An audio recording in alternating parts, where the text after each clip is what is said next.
In 1991, in Sigburg, which is in the middle of Denmark, an assembly hall was created.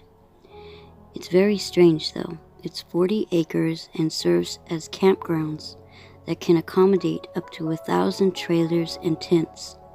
There are also other buildings and large tents that serve as washrooms and dining rooms for the Jehovah's Witnesses. On June 1st, 1991, it was dedicated to Jehovah, with Lloyd Berry from the governing body presiding. But there is something else that is very unusual about this Congress Hall in Sigburg. The entire 40 acres are shaped like a pyramid. You can get some sense of the layout by looking at the map.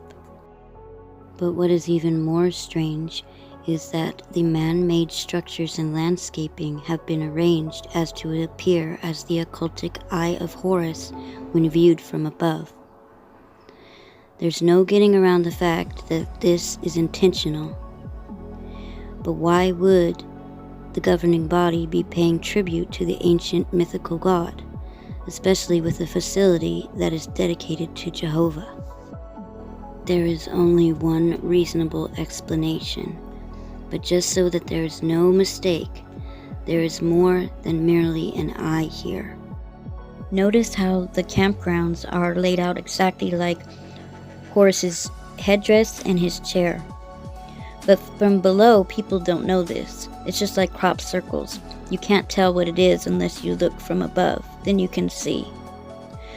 Back then, when this was built, there was no internet, there was no Google Earth, there was no drones. So they had no idea that in the future people would be able to do this. But someone did fly a drone over the assembly hall. Here's some footage.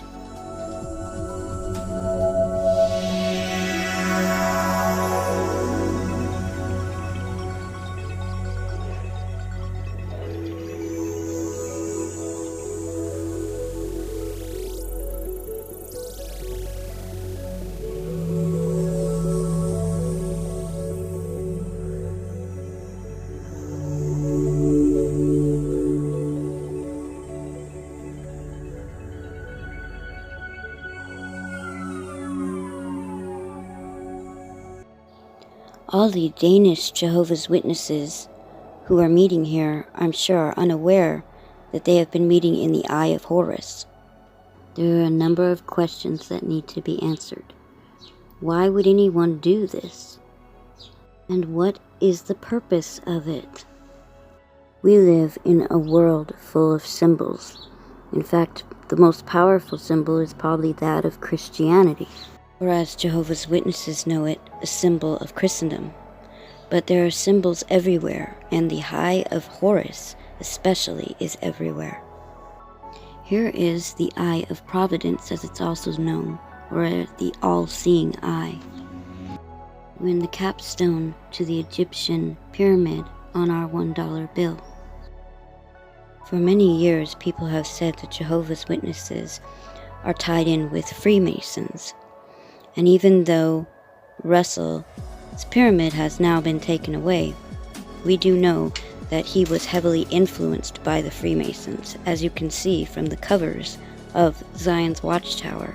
It is evident by the symbols he used that were also used by Freemasons and other secret societies.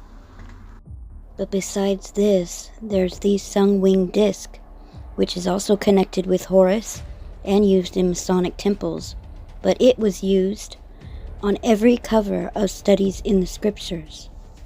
But what does this Eye of Horus and the Sung-Wing disc have to do with the Freemasons? And what are they all about? Well, basically, the Masons are a men's club, which have different levels, each level more secretive and exclusive than the last, just like a pyramid. Some call the upper level the Illuminati, or the Enlightened Ones. It is used as a training ground for those who are capable and influential. The highest level of initiates occupy the most prominent places in society, in law enforcement, the military, the judiciary, the media. They are seated in government, business, and finance, and yes, also in religion. At the top of the pyramid is the Empire, the British Crown, nexus of the global system, the City of London. The ultimate goal of the Empire is total world domination and the destruction of all different forms of Christianity. Masonry promotes the corruption and degradation of the population in general through entertainment, in order to condition people to abandon classic culture, their democracy and republican thinking, and accept their own eventual enslavement under global communism. This is the meaning of the eccentric symbol on the dollar bill. It is an expressed intent of a work yet undone. Due to all the Masonic symbols inside the Watchtower, it is evident they have been infiltrated with Masonic agents. At the same time that the governing body was signing off on plans for the Congress Hall in Denmark, they became an associate-level NGO in partnership with the UN. And it was the same Lloyd Berry who dedicated the Temple of Horus to Jehovah that signed the application and the annual accreditation forms to the Department of Public Information at the United Nations. As we know, being an accredited NGO requires Watchtower to use a portion of its resources to educate the public about the UN's many programs, which they faithfully did, showing they knew exactly what they were doing. Regarding the Masonic symbols that the Watchtower has used, and continues to embrace in the case of the Danish Congress Hall, we shouldn't think that these are just innocuous symbols, and we shouldn't be fooled into thinking the subliminal images they use is the work of a mere prankster. If they were just a childish prank, then why would they show occultic images? For instance, why does the thief in the Live Forever book have a Eye of Horus pyramid hanging from his bag of booty? As I said earlier, symbols have power, and some symbols are charged with magical powers, or so they are intended.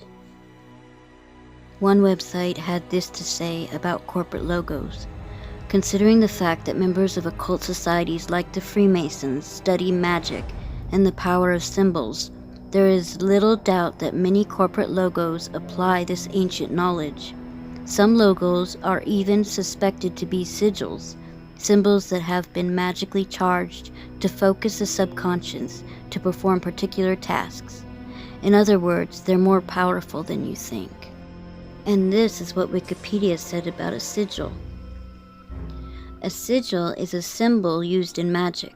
The term has usually referred to a type of pictorial signature of a demon or other entity in modern usage, especially in the context of chaos magic. It refers to a symbolic representation of the magician's desired outcome. It is likely that the symbols that used to be on Watchtower literature, and more recently the subliminal images they put in their literature, and certainly the massive Eye of Horus in Denmark, are magically charged sigils intended to evoke the power of the devil.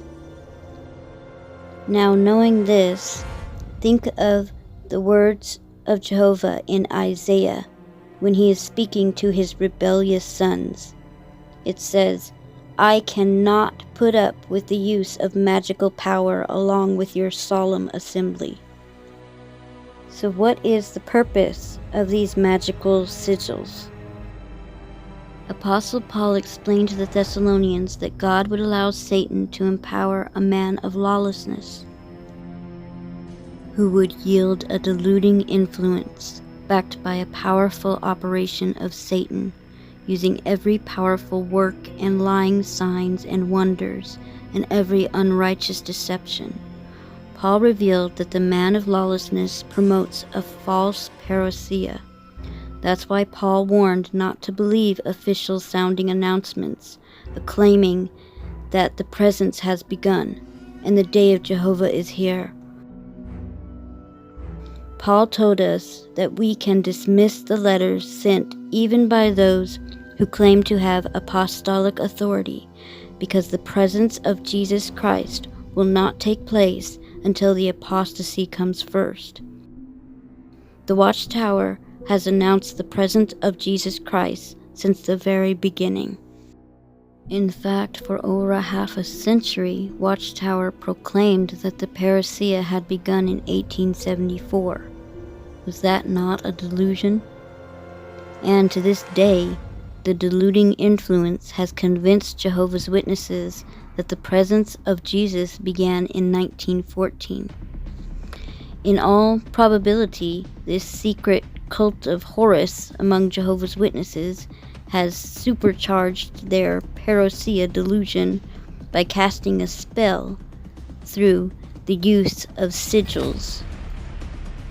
Although Jehovah's Witnesses will scoff and excuse the Watchtower, God certainly will not.